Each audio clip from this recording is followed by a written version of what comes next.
Bismillahirrahmanirrahim. Assalamualaikum warahmatullahi wabarakatuh.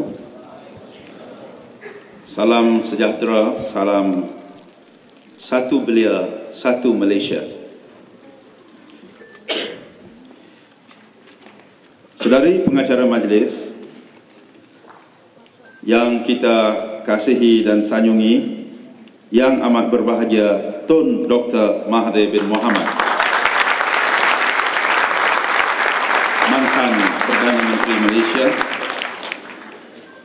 yang berhormat Datuk Razali bin Haji Ibrahim, Timbalan Menteri Belia dan Sukan Malaysia, yang berhormat Senator Tuan Gan Peng Siong, Timbalan Menteri Belia dan Sukan Malaysia, yang berbahagia Datuk Mohit bin Mohamad, Ketua Setiausaha Kementerian Belia dan Sukan Malaysia, yang berbahagia Timbalan Ketua Setiausaha, yang berbahagia Tuan Borhan Dollah, Ketua Pengarah Jabatan Belia dan Sukan Negara, yang berusaha Saudara Presiden Majlis Belia Malaysia, Saudara Muhammad Maliki Muhammad Rafi'i, dan para pimpinan Majlis Belia Malaysia, rakan-rakan kepimpinan pelbagai persatuan dan organisasi belia yang ada pada hari ini, dip-dip, jemputan, ketua-ketua jabatan, tuan-tuan, adik-adik, kakak-kakak yang dihormati dan kasih sekalian. Pertamanya, mari kita berikan tepukan paling gemuruh pada tetamu kehormat kita yang amat berbahagia, Tun Dr. Mahathir.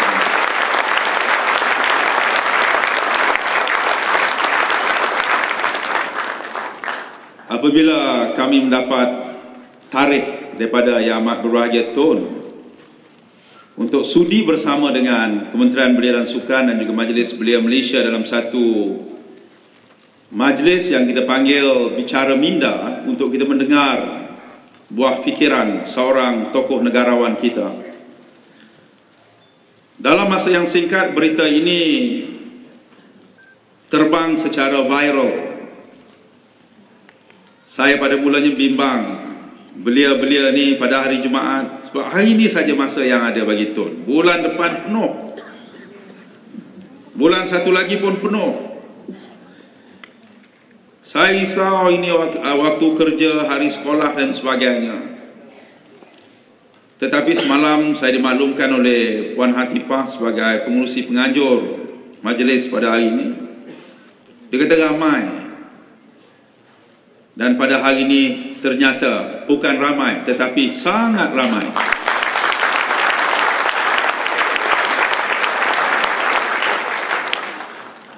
Yang memenuhi 1000 kerusi, yang duduk bersila, kita charge tiket lebih mahal pada yang bersila, kerana dapat menatap wajah Tun Mahathir paling dekat sekali.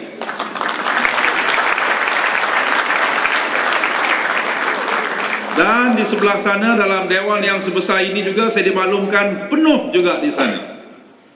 Berikan tepukan pada rakan-rakan kita di dewan sebelah sana. Tun bertanya, yang datang ni siapa? Saya beritahu yang datang ni satunya pemimpin-pemimpin belia, kepimpinan MBM, badan gabungannya. Tetapi yang tidak jadi pemimpin pun datang. Bukan saja yang datang ini di kalangan belia, ramai juga datang. Kami pun walaupun sudah umur 50 tahun, kami ini mantan belia pun nak datang. Bekas belia. Itulah magnet tarikan negarawan ulung kita, Tun Dr. Mahathir Mohamad. Yang latar belakang beliau tak perlu saya perkenalkan panjang lebar. Tetapi bagi saya, rakyat dalam negara ini bersetuju bahawa Malaysia dicorakkan keindahan warna-warninya. Separuh daripada sebahagian masa yang kita telah lalui dicorakkan oleh Yang Amat Berbahagia Tun Dr. Mahathir Mohamad sewaktu memimpin negara kita dan sebelum memimpin negara kita.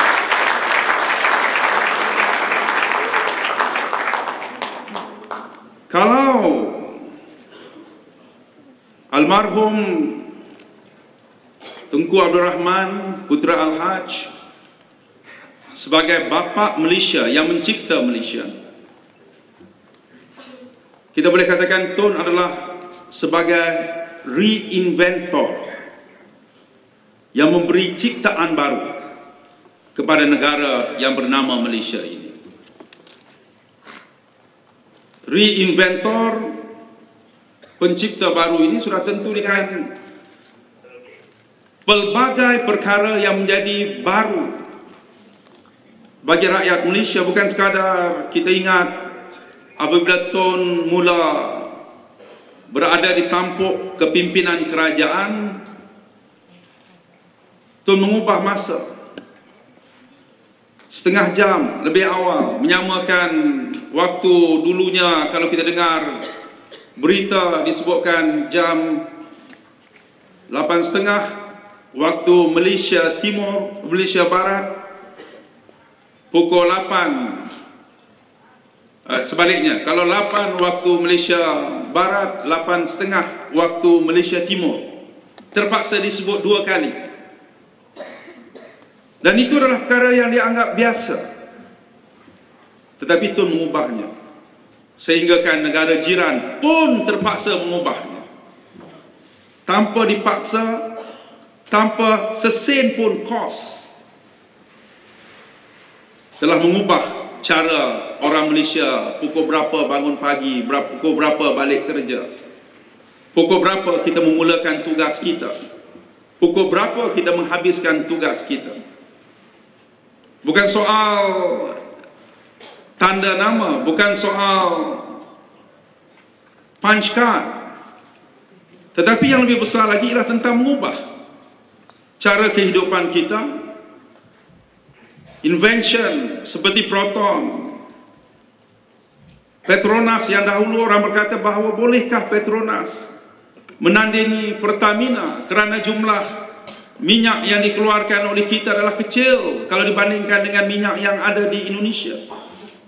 Tetapi hari ini semua mengakui bahawa Petronas adalah sebuah syarikat gergasi yang dihormati oleh kawan dan lawan seluruh dunia.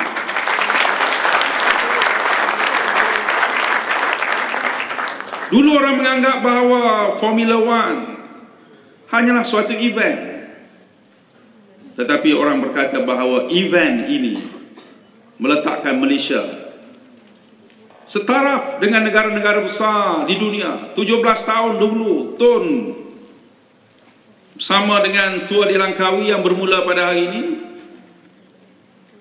Formula One digerakkan pada waktu itu untuk menunjukkan keupayaan rakyat dalam negara ini menandingi penganjuran yang mampu dibuat oleh orang-orang yang berkulit putih. Pada waktu itu di kalangan negara Asia hanya Jepun saja yang mampu.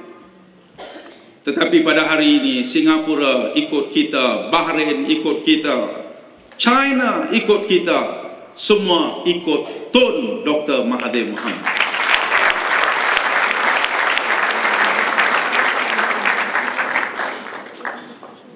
Di bawah kepimpinan Tun ada orang takut, saya pun takut, ramai yang takut, hingga ada yang mengatakan tidak tahu membedakan antara takut, hormat seorang transformis, pembaharu, modernis, ataupun seorang yang dogmatis. Tetapi tidak ramai yang sedar Tun bukannya dogmatis, bukannya dogma. Kerana dogma ini hanyalah mengikut apa yang telah diceritakan, yang telah ditanam oleh orang yang sebelumnya. Tetapi Tun mengubah fikiran lama bahawa Melayu dia ada hak dia, Malaysia tak boleh lawan negara Mat Salleh, Malaysia tak boleh nak canggah kata-kata kuasa besar. Dan suatu ciptaan yang saya rasa begitu berkesan di kalangan kami, warga Kementerian Belia dan Sukan, ialah perkataan Malaysia boleh. Sekarang ni di mana sahaja orang Malaysia, apabila kita melahirkan Chong Wei, melahirkan Nicol David, melahirkan Azizul Hasni, nak diumumkan hari ini dah 14 orang Malaysia, atlet Malaysia sudah layak ke Sukan Olimpik, 7 daripada sukan terjun. Yang boleh mendaki, boleh berlayar, ialah perkataan Malaysia boleh. Sehingga kan SEA Games baru ini pun, Indonesia pun menggunakan slogan Indonesia bisa. Lagunya Indonesia bisa, bisa. Kita kata sudah lama Malaysia boleh.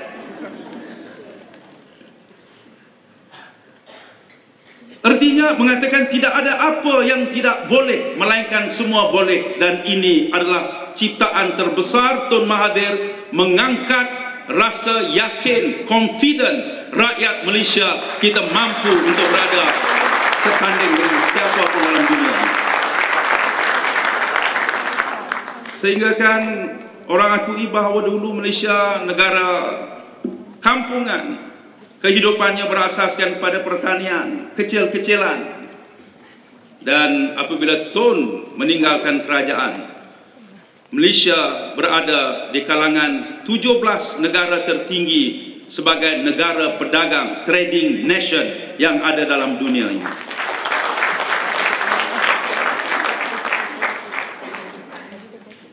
Tun, maaf, di belakang Tun gambar Putrajaya, penuh orang di belakang. Itu ingatan pada sambutan Hari Belia Negara tahun lepas,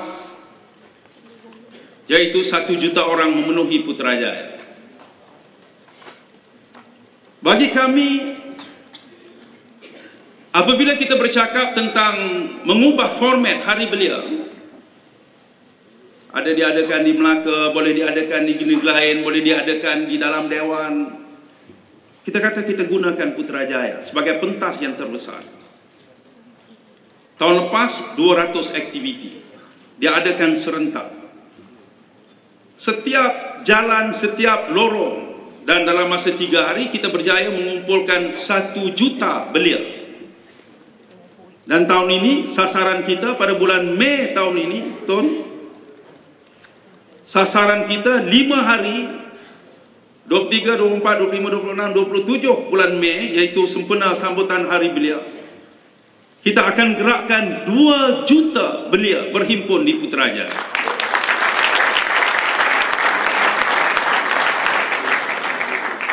Mesejnya, Tun, kita mengajak seluruh belia dalam negara kita, nah, mari kemari. Putrajaya, penciptanya, pembina ialah Tun Dr. Mahathir. Kami belia adalah warisan yang akan mengisi makna Putrajaya yang sebenarnya. Kami belia akan meneruskan perjuangan Tun Dr. Mahathir. Itu artinya. Jadi tahun ini semua kena gerakkan, datang ramai-ramai. Iklan Hari Belia Negara. Orang ramai kenal Tun, dunia kenal, kemana kita pergi? Malaysia. Dr. Mahathir. Selain pada mengubah Malaysia, ada orang kata, why you know Dr. Mahathir? Great leader. Kedua, always controversial. Dia orang kata, Tun, bukan saya, Tun. Always controversial. Sebab tu kadang-kadang orang kata kalau jadi orang politik ni, 2 perkara nak suruh orang kenal. 1, kontroversial, kedua, kena ada skandal. Ada seorang tu banyak sangat skandal. Masa currency krisis keuangan Asia, semua orang ingat. Bagaimana lagi banyak lagi IMF kata, lagi banyak pun lawan. Dan akhirnya membunuh dogma cara IMF berfikir. Dan seluruh dunia berfikir tentang bagaimana untuk menguruskan ekonomi. Banyak negara hancur kerana mengikut pandangan IMF. Bank Dunia dan sebagainya Tun mengubah dogma itu. Saya ingat yang terakhir, ketika persidangan OIC, Tun pernah berucap satu kata-kata yang penuh kontroversi lagi. Saya quote, Tun kata, Europeans kill 6 million Jews out of 12 million. But today, the Jews rule the world by proxy. Maknanya Europe dulu, waktu sebelum Perang Dunia yang Kedua, dah bunuh 6 juta. Orang Yahudi di sana, daripada 12 juta, 6 juta. Nazi. Jerman bunuh. But today, Jew ini memerintah, menguasai dunia melalui proksi. Tuan tak sebut siapa-siapa pada waktu itu. They get others to fight and die for them. Dia kata walaupun dia tak berlawan, orang lain kena berlawan untuk kepentingan Jew, menjaga keselamatan Jew. Dulu orang fikir, Tun kata pada Europe. Sekarang ni orang terasa proksi itu mungkin ada dalam Malaysia ini. Mungkin Tun boleh ulas. Dengan segala hormatnya, saya mempersilakan yang amat berbahagia Tun Dr. Mahathir Mohamad untuk menyampaikan ucapan dan kata dua kepada kita semua. Sekian.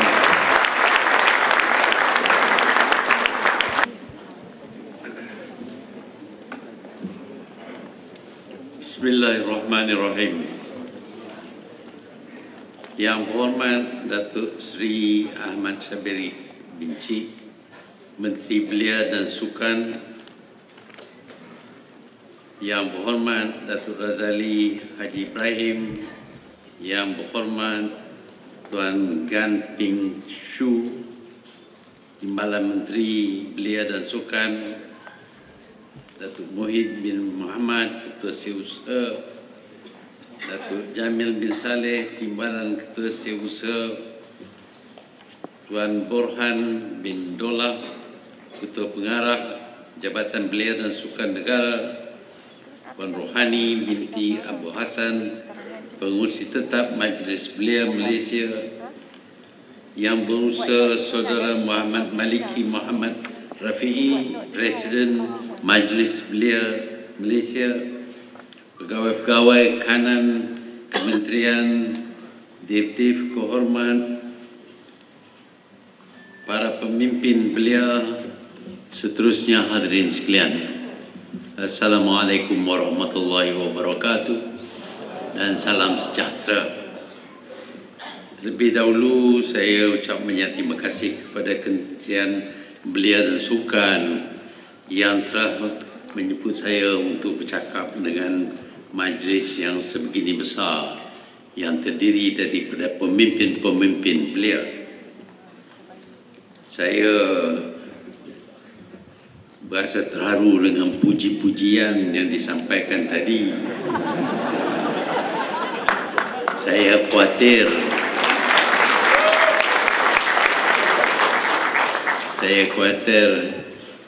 ucapan saya ini tidak akan sampai kepada tahap yang diharapkan oleh Kementerian Belia dan hadirin sekalian. Saya ditugaskan untuk bercakap berkenaan dengan transformasi kepimpinan belia meniti cabaran wawasan 2020. Transformasi adalah perkataan yang kita sering mendengar. Walaupun kita ingin mentransformkan kita, Tetapi sebelum kita transform, kita harus sedar dan kenal apa yang ada pada kita sebelum kita transform diri kita. Kepimpinan adalah sesuatu yang diperlukan oleh masyarakat manusia. Masyarakat manusia sejak daripada zaman kuno memerlukan pemimpin yang pada pertamanya terdiri daripada mungkin orang yang terkuat ataupun bapa kepada satu keluarga. Tetapi apabila masyarakat semakin membesar, maka amat pentinglah dianya mempunyai pemimpin. Jika tidak, haluan mereka tidak dapat ditentukan, maka mereka akan pergi tanpa arah dan berpecah. Dan kerana mereka berpecah, mereka akan menjadi lemah dan di zaman dulu akan dimusnahkan. Pemimpin memainkan peranan yang amat penting, dan kita harus ingat tentang pemimpin ini dan peranannya, kerana kita dapati ada pendapat seolah-olah pemimpin ada di situ supaya yang dipimpin akan menolong dianya mendapat sesuatu tempat yang lebih mulia, yang lebih berkuasa. Pemimpin tidak memikir bahawa dianya ditugaskan untuk memimpin, iaitu untuk membawa pengikut-pengikutnya ke arah yang lebih baik, ke arah yang akan memberi kepada mereka kehidupan yang lebih bahagia. Itulah tugas pemimpin.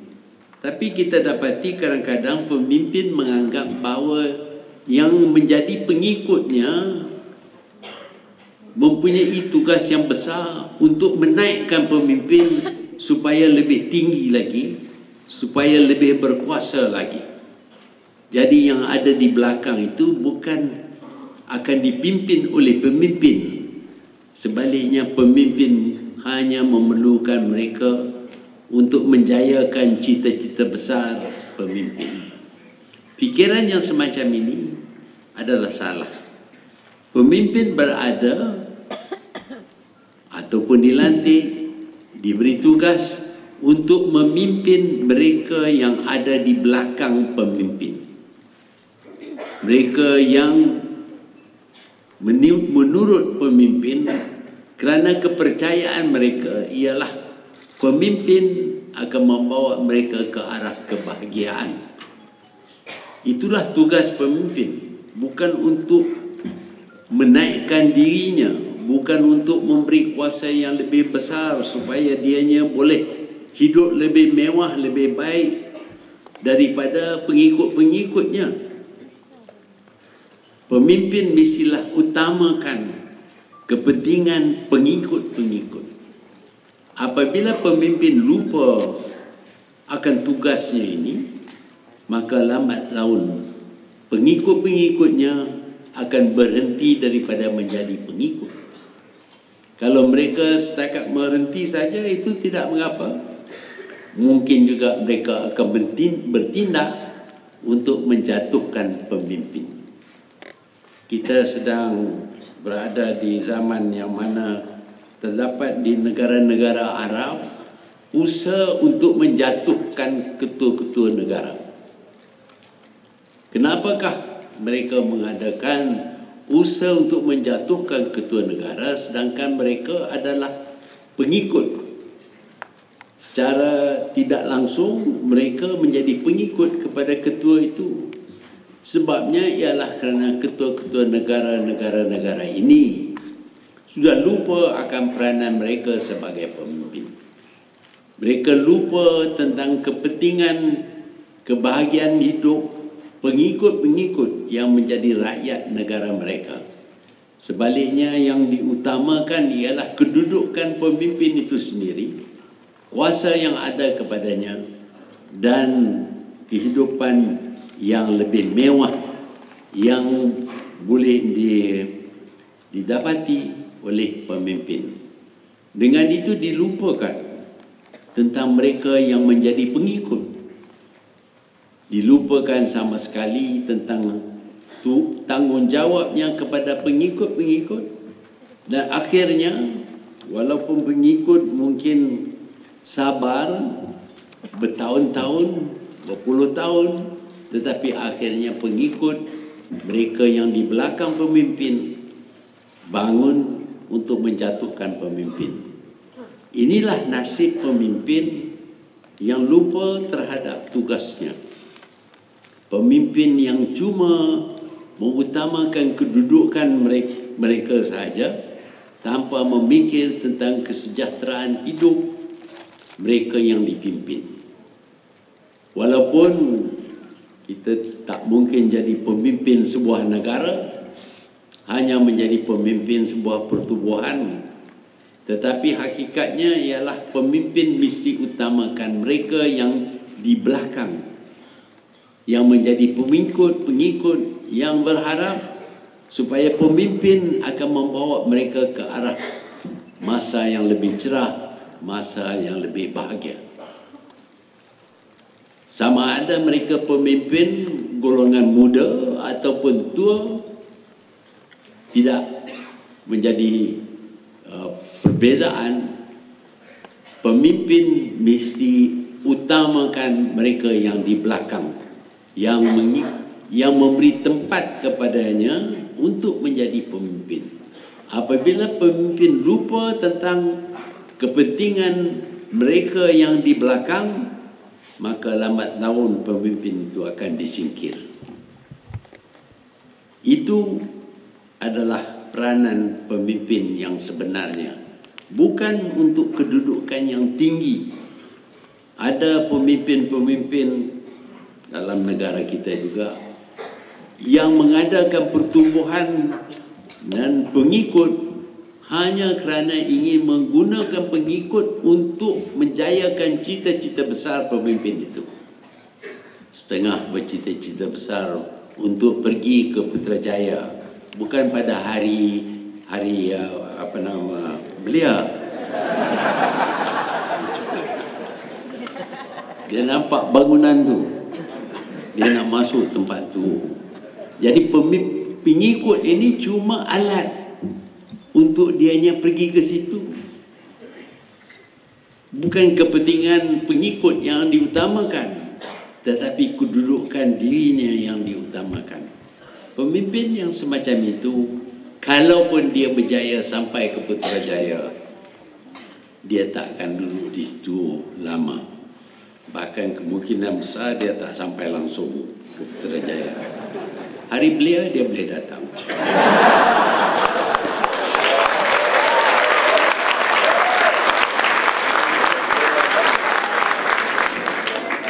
Yang keduanya, walaupun pemimpin bertanggungjawab kepada pengikut-pengikutnya, tetapi pemimpin tidak diakui memainkan peranan yang amat besar dalam menjayakan sesuatu gerakan. Pemimpin memberi arah, menentukan arah tuju pertubuhan itu ataupun negaranya.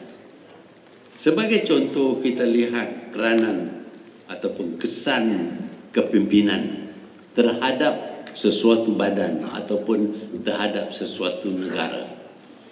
Kita sekarang ini sedar bahawa negara China sudah jadi kuasa ekonomi yang terbesar di dunia, melebihi Amerika Syarikat. Kerana kita kata melebihi Amerika Syarikat, ialah hari ini Amerika Syarikat hutang kepada dunia sebanyak 14 trilion dolar. Sebaliknya, negara China mempunyai simpanan tetap sebanyak 4 trilion dolar. Yang satu minus, yang satu plus. Yang mana satu yang lebih besar, yang plus ataupun minus? Yalah, yang minus ni besar lah, ada hutang pasal 14 trilion. Yang ini cuma 4 trilion saja. Tapi yang ini positif, yang ini negatif. Jadi pada pendapat kita semua, mungkin negara China lah yang lebih berjaya, lebih kuat dan menjadi negara yang pertama ataupun kuasa ekonomi yang terbesar dalam dunia ini sekarang. Tetapi kita juga ingat bahawa tak lama dahulu negara China merupakan sebuah negara dunia ketiga. Mundurnya negara China dahulu dan miskinnya negara China dahulu, dan tidak ada pembangunan yang berlaku di negara China di masa itu. Dan kita boleh identify ataupun kaitkan kemajuan ataupun kemunduran dengan pemimpin. Mao Zedong adalah pemimpin gerila yang amat berkesan.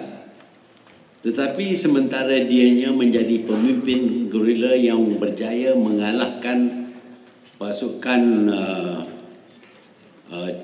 National Chiang Kai-shek, dianya tidak faham tentang pembangunan negara.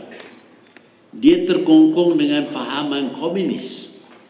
Dan fahaman komunis ini tidak utamakan kebaikan ataupun pertumbuhan negara dan kekayaan bagi rakyat. Hanya yang diutamakan ialah menentukan semua rakyat adalah setara. Tidak ada yang tinggi, tidak ada yang rendah, kata mereka. Walaupun pemimpin tentulah lebih tinggi daripada yang lain. Mao Zedong tidak dapat membangunkan negara China yang begitu berpotensi. Sebab itu buat beberapa lama negara China merupakan negara yang mundur, yang termasuk dalam di antara negara-negara dunia ketiga. Selepas meninggalnya Mao Zedong, maka dianya diganti dengan Deng Xiaoping. Deng Xiaoping mempunyai pendapat yang berbeza. Dianya berpendapat bahawa kekayaan adalah glorious. To be rich is glorious. Dia nak kekayaan. Dia juga pernah berkata, kita tidak peduli sama ada kucing itu hitam ataupun putih, asalkan dianya dapat menangkap tikus. It's a very simple thing. Mudah kita faham. Apa pedulinya kalau kucing itu hitam ataupun putih, asalkan dia dapat tangkap tikus. Very simple, pemikiran yang agak mudah dan mudah dipaham. Tetapi hanya dengan slogan yang semacam ini, hari ini negara China menjadi negara yang terbesar, terkuat, terkaya dalam dunia. Kita dapat lihat peranan pemimpin. Yang satunya memang benar menang dalam peperangan, tapi tidak dapat membangunkan negara China. Sebaliknya, yang satu lagi dapat membangunkan negara China supaya dalam jangka masa hanya 20 tahun negara China daripada menjadi negara dunia ketiga sudah melompat naik menjadi negara yang terkaya sekali dalam dunia. Demikian peranan kepimpinan. Banyak lagi kita lihat pemimpin yang dapat menukar mereka yang menjadi pengikutnya. Di antara pemimpin yang amat berkesan tentulah Nabi Muhammad SAW. Dia dapat menukar Arab jahiliyah yang sering berperang sesama mereka, yang amat mundur fikiran mereka, yang mempunyai budaya yang cukup kolot, termasuk menanam anak perempuan, kerana anak perempuan kunun tak berguna. Dia lupa mak dia pun perempuan juga. Kalau ditanam mak dia dulu, kalau dia tak ada pada hari ini. Tapi demikianlah pendirian mereka pada Arab Jahiliah ini, begitu kolot sekali, begitu tertinggal ke belakang, sehingga mereka tidak ada kesan terhadap sekeliling mereka, keadaan sekeliling mereka. Apabila mereka menerima kepimpinan Nabi Muhammad dan menerima ajaran Islam, maka orang Arab yang kolot, yang jahil ini dapat mendirikan satu tamadun yang berkembang daripada negara China sehingga kepada Spanyol, daripada selatan sehingga ke utara, menjadi satu tamadun yang terkenal dalam dunia, yang begitu sekali berpengaruh, berkuasa hanya kerana kepimpinan yang diberi dengan ajaran yang disampaikan oleh Nabi Muhammad. Itu adalah peranan pemimpin dan kesannya kepimpinan, kerana dianya membawa ajaran yang menukar budaya, cara hidup, nilai hidup Arab Jahiliah. Maka Arab Jahiliah ini dapat mengambil langkah pertama dalam mengembangkan agama Islam dan mendirikan satu tamadun yang terkenal dengan cerdik pandainya, dengan kewibawaannya, dengan kekuatan ketenteraannya, dengan canggihnya cara hidup mereka. Ini semua adalah hasil kepada kepimpinan. Dan banyak lagi contoh-contoh pemimpin, dan saya ingin sebutkan di sini satu lagi contoh saja. Saya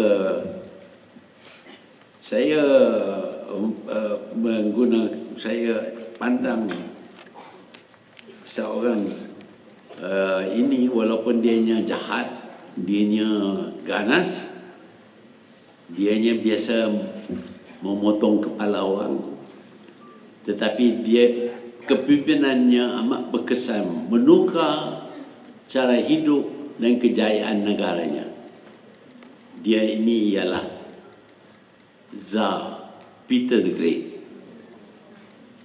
Tsar Peter the Great telah membawa bangsanya, bangsa Rusia yang begitu mundur, yang kolot, yang ketinggalan zaman, yang tidak seperti bangsa-bangsa Eropah Barat.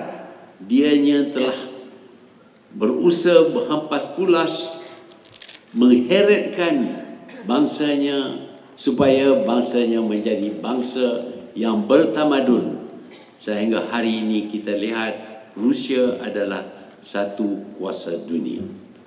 Demikian peranan pemimpin. Sebab itu kepimpinan menjadi sesuatu yang amat penting untuk menjaya sesuatu masyarakat.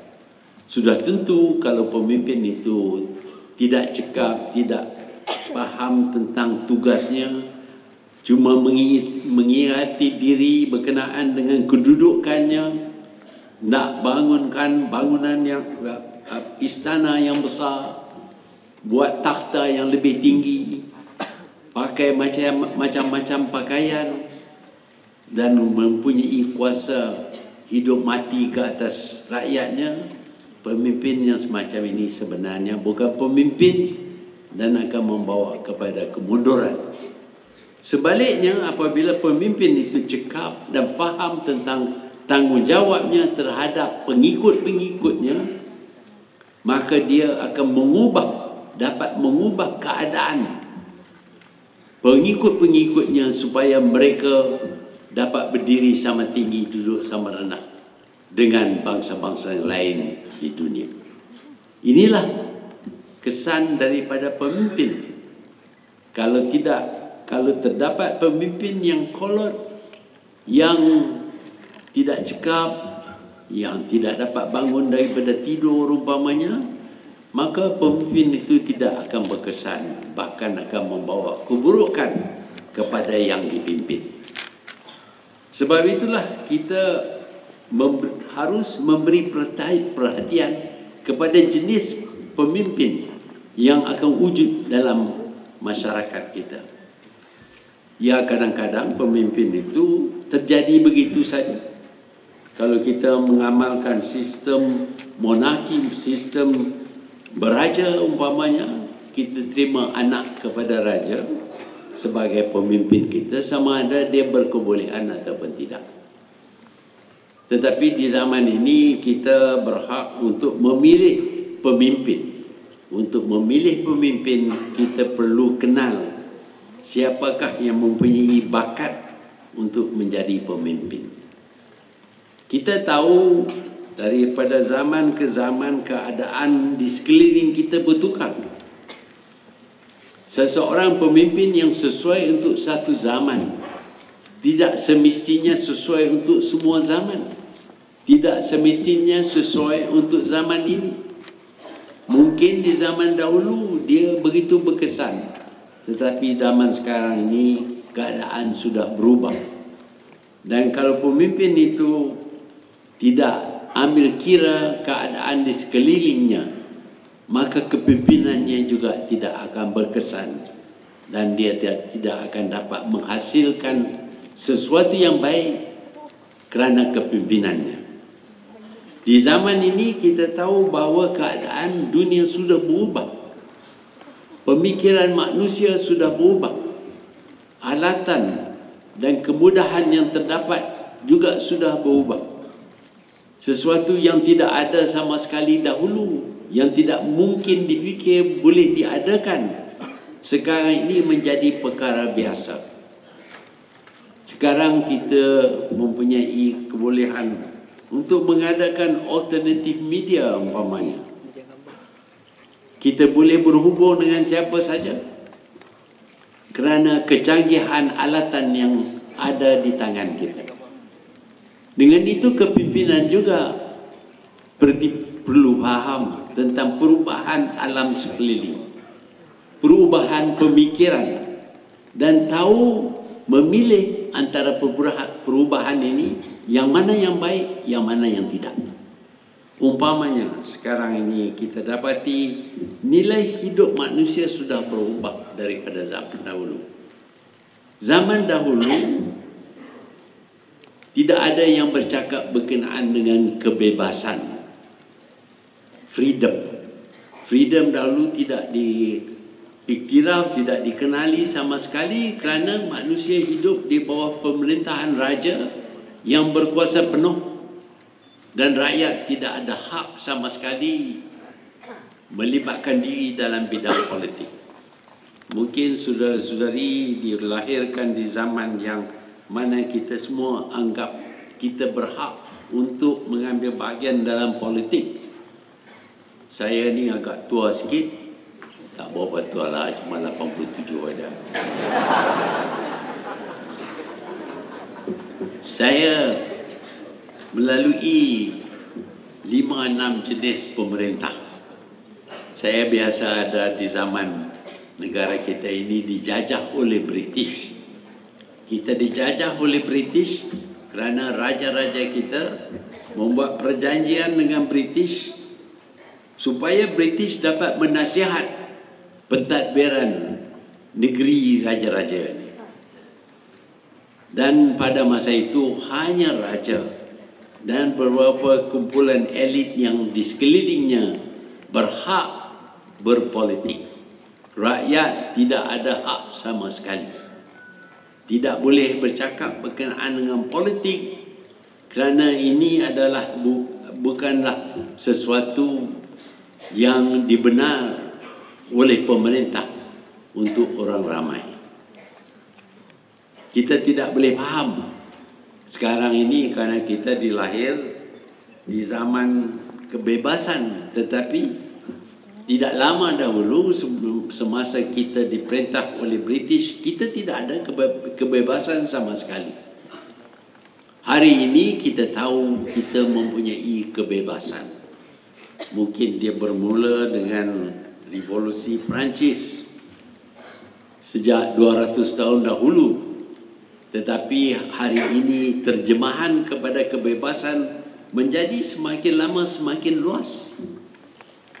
Kalau dulu kita cakap berkenaan kebebasan yang dituntut hanyalah untuk wanita berhak mengundi. Kita tidak boleh fikir bahawa pada satu ketika dahulu wanita tidak ada hak mengundi. Mereka terpaksa berjuang bermati-matian untuk mendapat hak mengundi. Itu saja. Tak minta lebih daripada itu. Kebebasan untuk mengundi. Tapi di zaman sekarang ini kita lebih bebas daripada itu. Dan kita boleh buat apa saja. Termasuk wanita boleh buat apa saja. Dan apa saja yang boleh kita buat ini mungkin membawa kebaikan kepada kita. Mungkin juga membawa mudarat kepada kita. Terpulanglah kepada kita untuk memilih. Pemimpin mesti cekap untuk memilih supaya pengikutnya faham yang mana satu yang baik, yang mana satu yang tidak. Kalau dibiarkan semata-mata untuk masing-masing mentafsirkan sesuka hati, maka mungkin mereka akan terdorong dengan nafsu. Dan dengan itu mereka memilih kebebasan yang tidak akan membawa kebaikan kepada mereka. Pemimpin mesti faham, mesti dapat membezakan antara kebebasan yang baik dan kebebasan yang tidak baik. Sekarang ini ramai daripada kita terpengaruh dengan pimpinan dan cara hidup orang-orang barat. Apa yang mereka lakukan hari ini, kita lakukan esok. Semua, segala-galanya, termasuk sikat rambut. Sekarang ni, saya ni old fashion, baru sikat macam itu. Rupanya sekarang ni dia sikat macam itu.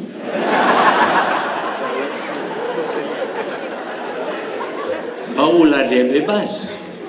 Kalau tak sikat macam itu, dia tak bebas.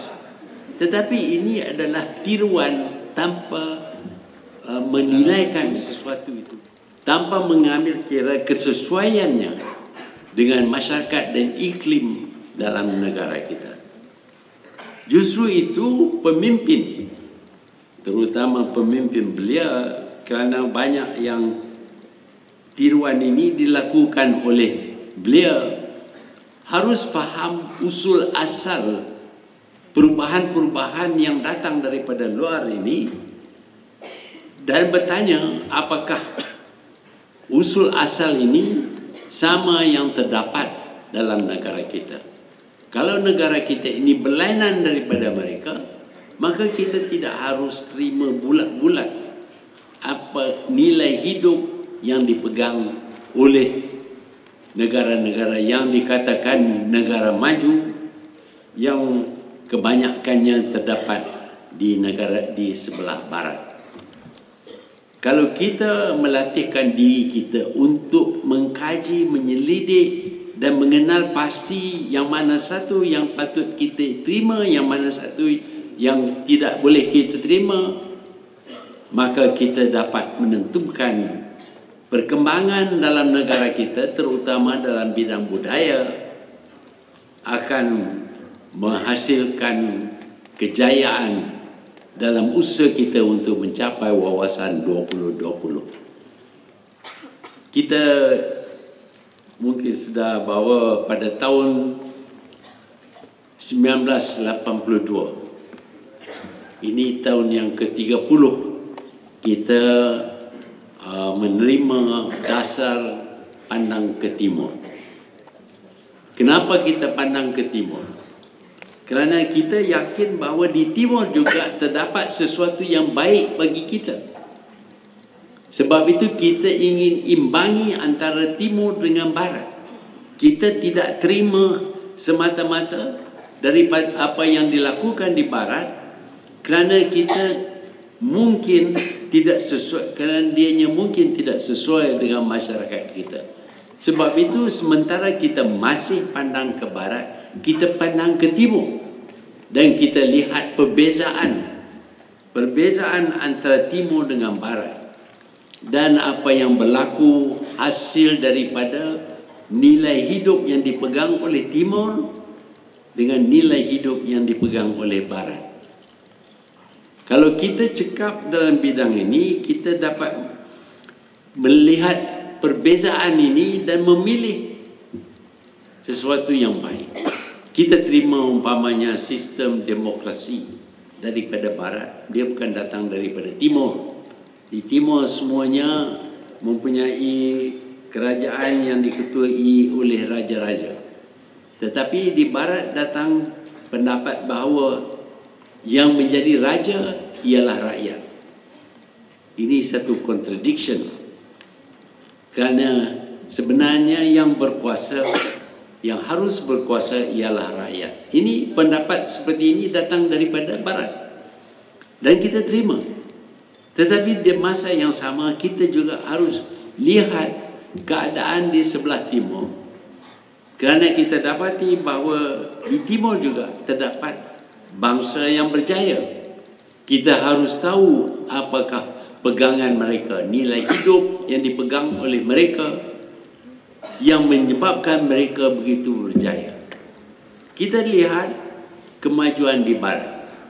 Negara mereka menjadi kaya, semakin kaya, pekerja mereka lebih dibayar gaji yang lebih, memiliki kereta hidup yang lebih bahagia, lebih selesa. Sebaliknya di barat, di timur kita dapati pekerja yang mempunyai sifat yang berlainan daripada barat. Pekerja di Jepun umpamanya, mereka begitu bertanggungjawab terhadap yang memberi pekerjaan kepada mereka.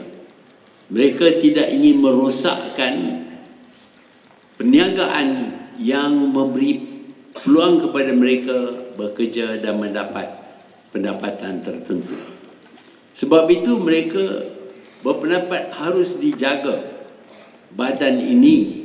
Kalaupun kita tidak puas hati, di Jepun umpamanya kalau mereka ingin mengadakan mogok, mereka mogok selepas bekerja.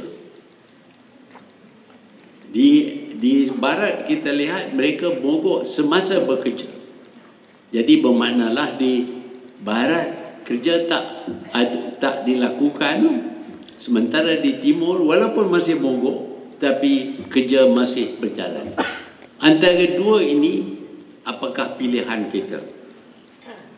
Saya fikir ini kerana dulu saya diberi peluang untuk menjadi pemimpin. Kita fikir bahawa cara ini lebih baik daripada cara itu.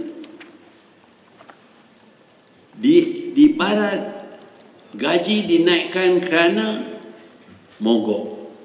Tuntut gaji, kalau tak bagi, maka akan rosakkan segala perusahaan.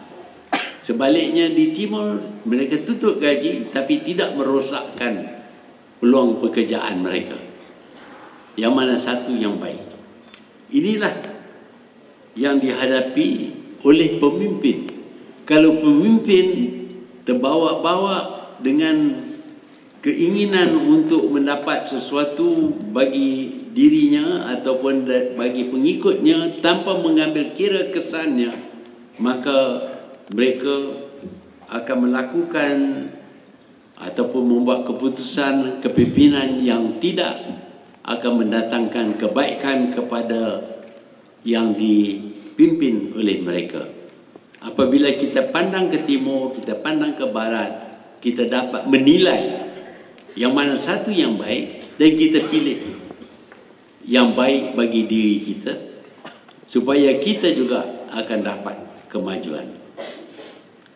Ini adalah tugas pemimpin, membuat pilihan antara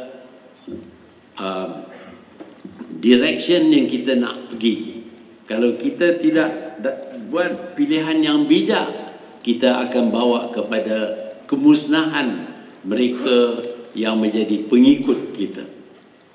Pemimpin di zaman ini mesti lebih bijak daripada dahulu. Kita akui di zaman dahulu terdapat banyak tokoh-tokoh yang begitu bijak. Tetapi di zaman ini kita perlu pemimpin yang lebih bijak, yang lebih berpengetahuan. Sekarang ini kalau ingin menjadi pemimpin, untuk memimpin kerajaan umpamanya, dianya tidak harus hanya faham politik. Bagaimana untuk mendapat tempat bagi dirinya, bagaimana mengguna penyokong-penyokongnya untuk memberi kekuatan kepadanya untuk menghasilkan kejayaan baginya. Pemimpin yang semacam itu apabila diberi kuasa mungkin tidak dapat memimpin dengan baik. Kerana di zaman ini kepimpinan menjadi lebih kompleks daripada dulu. Satu-satunya perbezaan dahulu dengan sekarang ialah pengikut sudah menjadi orang yang berpengetahuan. Kalau pengikut dahulu tidak memikir dan bergantung semata-mata kepada pemimpin, hari ini pengikut boleh berfikir sendiri. Justru itu pemimpin mestilah mempunyai kebolehan memikir lebih mendalam daripada pengikut. Dan untuk ini pemimpin mesti mempunyai lebih banyak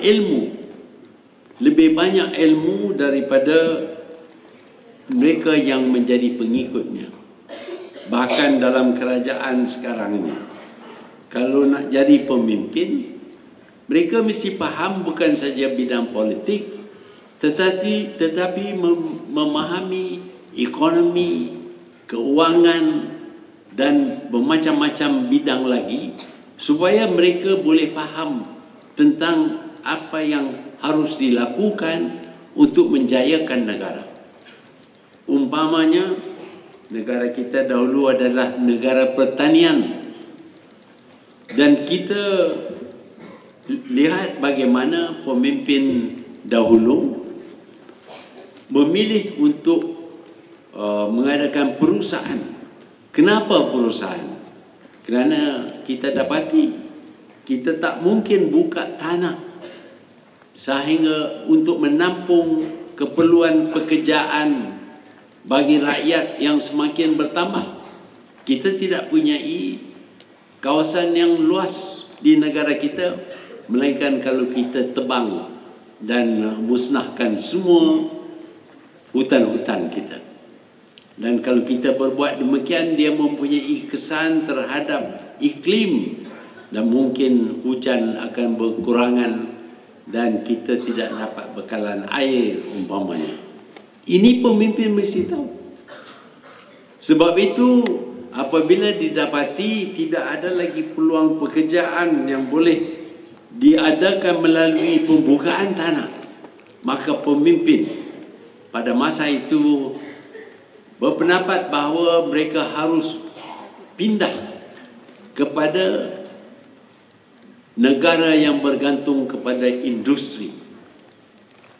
Ini mudah diputuskan, tetapi untuk dilaksanakan tak begitu mudah, kerana kita tidak mempunyai orang yang mempunyai modal yang cukup, yang faham tentang selok-belok mengadakan industri, yang faham tentang pasaran dunia dan macam-macam lagi.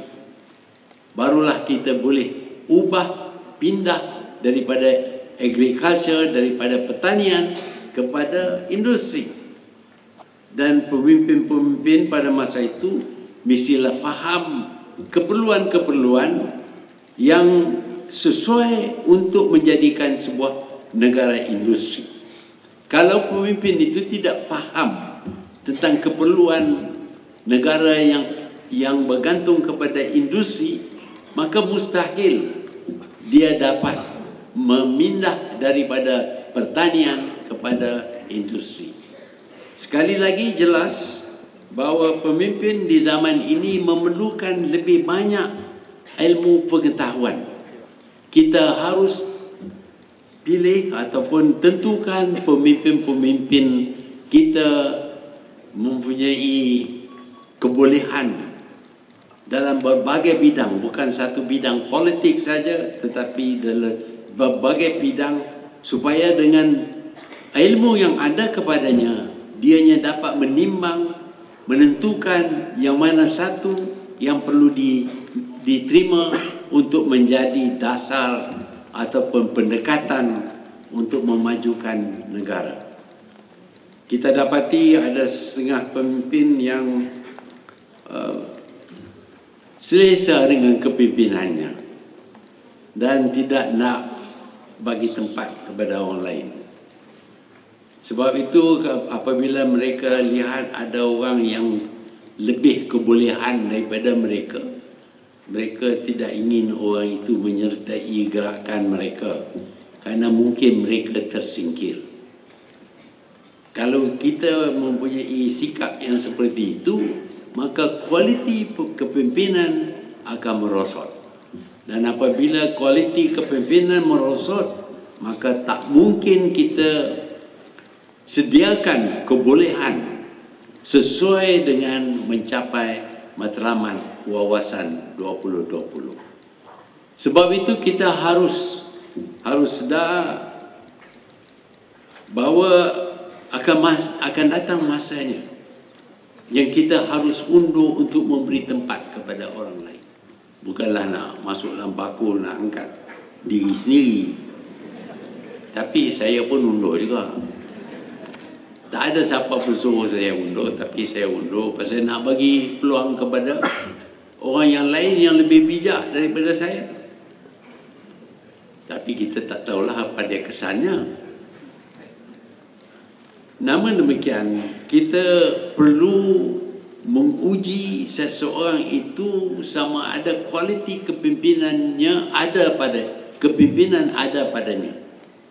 Kalau kita tidak uji, tidak lihat bagaimana dianya naik daripada bawah sehingga ke atas, maka kemungkinan besar kita akan buat pilihan yang salah.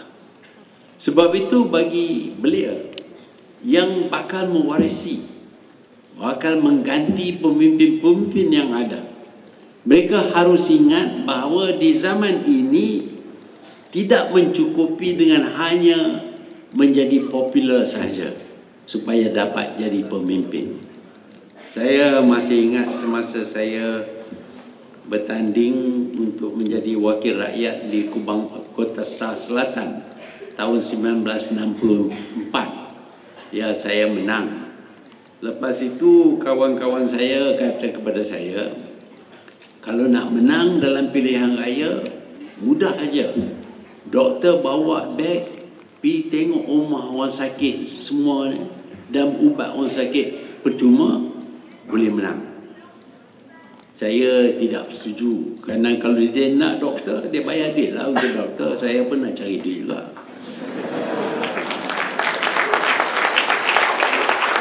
Kalau nak guna ubat saya ni nak guna untuk pancing undi, saya ingat tak kena. Sebab itu saya tak ambil nasihat yang diberi kepada saya. Dan mungkin kerana itu saya kalah dalam pilihan raya tahun 69. Mungkin kerana itu, tapi sebenarnya ada sebab-sebab lain. Yang penting bukan hanya populariti. Ada seorang wakil ahli Dewan Undangan Negeri bebas di Selangor ini pada satu masa dulu. Dia tiap-tiap kali pilihan raya dia menang. Kenapa dia menang? Dia menang kerana dia cukup popular. Kalau ada orang sakit, dia akan lawat orang sakit itu dan bawa orang sakit ke hospital dengan keretanya sendiri. Kalau ada kematian, dia sampai di situ untuk buat lawatan. Kalau ada apa-apa permintaan, dia cuba memberi, kalau boleh daripada poketnya, kalau tak boleh daripada poket orang lain. Dianya cuma tumpu kepada populariti untuk diterima dan disokong oleh rakyat. bukan sesuatu yang dilakukan olehnya itu membawa kebaikan kepada rakyat. Walaupun mungkin kalau kita ambil kira dia punya lawatan semasa sakit, orang kahwin dia tak pernah.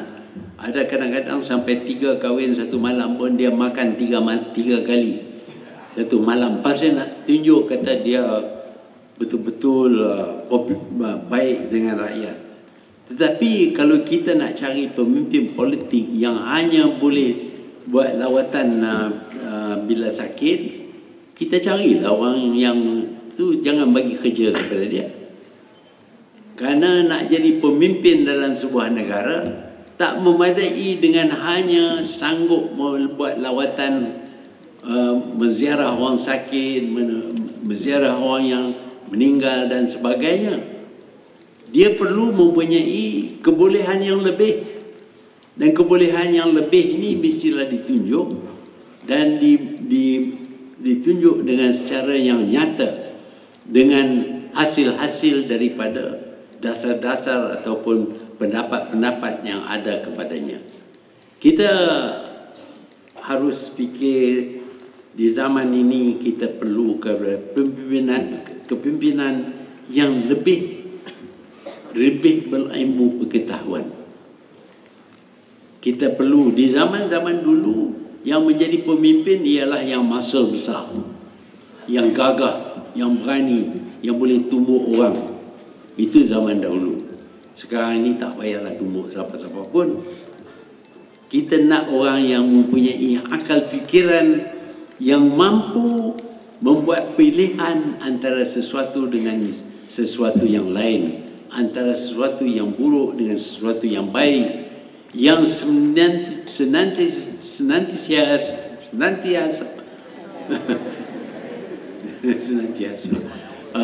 memikir tentang kepentingan pengikut-pengikutnya. Dan kalau dia menjadi pemimpin negara, dia hendaklah memikir sepanjang masa akan kepentingan negara, bukan kepentingan dan kedudukan bagi dirinya. Kalau dia berjaya membendung nafsunya dan sanggup berkorban supaya pengikut-pengikutnya akan mendapat kebahagiaan, maka dia akan menjadi pemimpin yang sesuai untuk melihat perubahan-perubahan yang harus dilakukan di dalam negara kita supaya kita dapat mencapai matlamat kita untuk menjadikan negara kita ini sebuah negara maju. Cita-cita memang diperlukan, semangat diperlukan, ketekunan juga diperlukan. Tetapi ilmu pengetahuan di zaman ini memainkan peranan yang amat penting. Kebolehan untuk membeza antara sesuatu dengan sesuatu yang lain, antara baik dengan buruk, tidak beremosi, tidak didorong oleh perasaan marah kepada sesuatu, sebaliknya mempunyai fikiran yang waras, yang secara